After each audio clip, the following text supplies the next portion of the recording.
To use a VPN, first we need to install a VPN program. You can find many of them on the internet.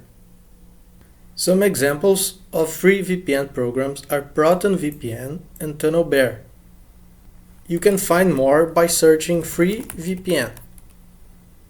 In this video, I'll use TunnelBear. Go to Download, download TunnelBear, and install it.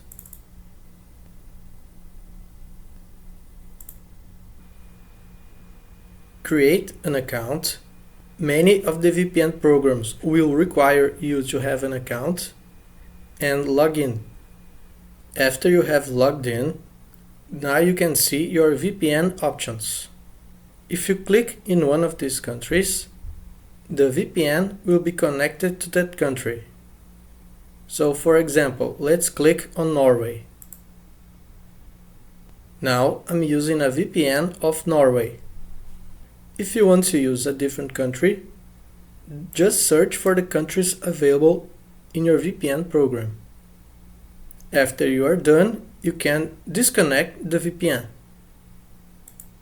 Like and subscribe to support my work, and is there any other tutorial you need? Tell me in the comments.